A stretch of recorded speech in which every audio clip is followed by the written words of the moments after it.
La direction d'assurance qualité de l'Université du Burundi a organisé mardi 17 décembre 2024, dans la salle du 11 juin, un atelier de restitution des résultats des évaluations des enseignements par les étudiants. Cet atelier a vu la participation des doyens, des enseignants et des étudiants. Dans son discours d'ouverture, le directeur de la science qualité a indiqué l'objet de cette évaluation qui fait face aux multiples défis. L'évaluation des enseignements par les étudiants est une approche privilégiée par diverses institutions d'enseignement supérieur pour améliorer la qualité de l'enseignement et l'expérience d'apprentissage des étudiants. Qu'est-ce que vous avez retenu à la fin de l'enseignement? Quelles sont les difficultés? Quels sont les points d'amélioration possibles? Toutefois, une telle démarche n'est pas automatiquement synonyme d'amélioration de la qualité de l'enseignement, comme le soulignent divers auteurs. Cela dépend en grande partie de la perception des enseignants et autres acteurs au sein de l'institution, du processus d'évaluation lui-même et des actions menées en conséquence. Lorsqu'on vous a évalué et qu'on vous a remis le rapport, qu'est-ce que vous en faites? Est-ce que c'est un résultat que vous classez? Est-ce que c'est une occasion de vous améliorer, d'ajuster certains aspects? L'une des actions importantes pour que le processus d'évaluation des enseignements par les étudiants aboutisse à l'amélioration de la qualité et la restitution des résultats de cette évaluation. C'est très important que vous ayez un feedback et que vous vous en appropriez. Cette évaluation est loin d'être une proclamation des résultats, a-t-elle souligné. Elle a en plus formulé des attentes pour un changement profond et une réelle appropriation du processus d'évaluation par tous les partenaires.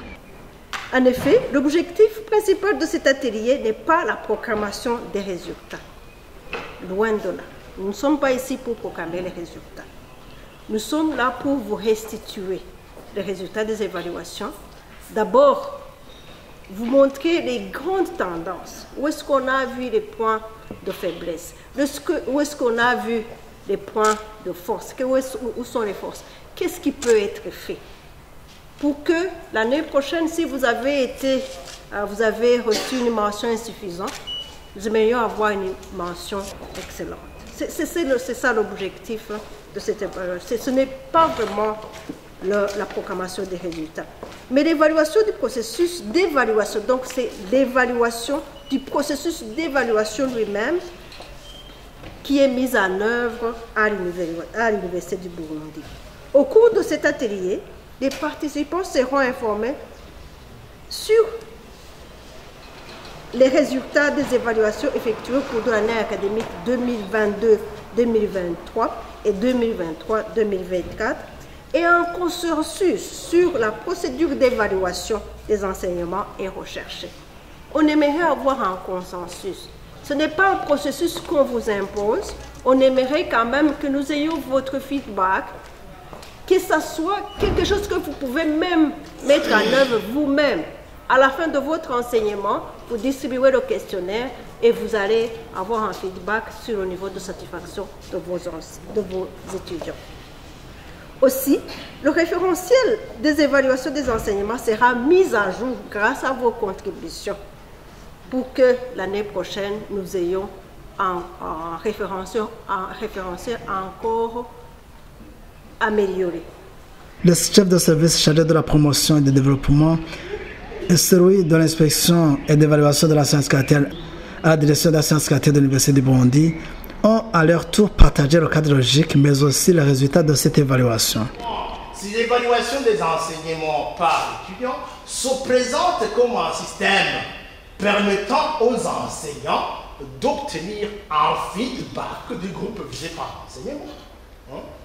Dans ce cas, le système vise à leur permettre de se servir des enseignements, plutôt des informations qui sont fournies par les étudiants, et dans quel but?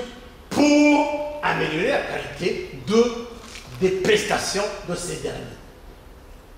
Alors, dans ce cas, l'évaluation des enseignements par les étudiants constitue un processus qui mise davantage sur la prise de conscience de leur impact, c'est-à-dire l'impact des enseignants sur l'apprentissage des étudiants, que sur la reddition des comptes à l'endroit de leur structure administrative.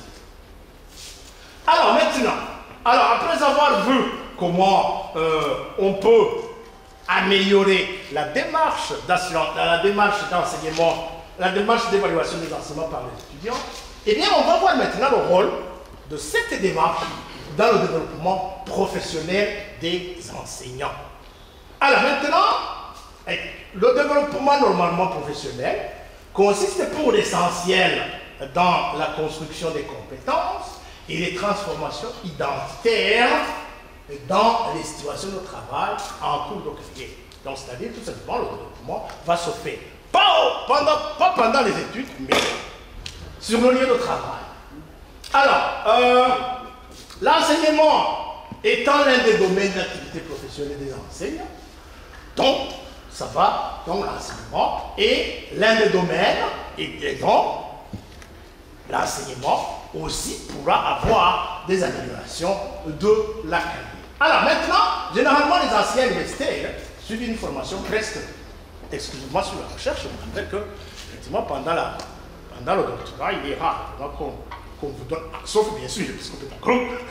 Donc les autres sciences, par exemple, la physique ou la chimie, il est rare qu'on enseigne pendant le doctorat comment enseigner la physique ou comment enseigner la chimie. Donc maintenant l'amélioration finalement de ce processus d'enseignement pourra alors être obtenue pendant la carrière. Alors, leur expertise à l'égard des autres domaines de leur activité professionnelle se développe généralement pendant l'enseignement.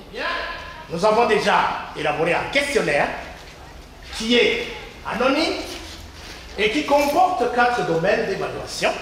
Et je rappelle que ce questionnaire a été validé dans un atelier des enseignants. Alors, quels sont les domaines d'évaluation? Premier domaine, organisation des enseignements, avec bien sûr quelques critères. Deuxième domaine, déroulement des enseignements, avec quelques critères. Troisième domaine, prestation de l'enseignant, avec quelques critères. Et enfin, évaluation des apprentissages. Alors, l'étape suivante, donc nous avons le questionnaire. Alors, ce questionnaire-là est administré aux étudiants pendant l'évaluation sommative. Ça veut dire les examens de semestre ou de l'année. Alors, les résultats sont traités au niveau de la direction de l'assurance qualité. Et le rapport maintenant contenant les résultats traités est envoyé confidentiellement à l'enseignant concerné. Au cours de cette évaluation des enseignements et en tenant compte chaque cours à part, 2549 étudiants ont participé dans cette activité et d'une manière synthétique, les résultats de l'évaluation sont les suivants. En suivant les 4 champs d'évaluation. Regardez.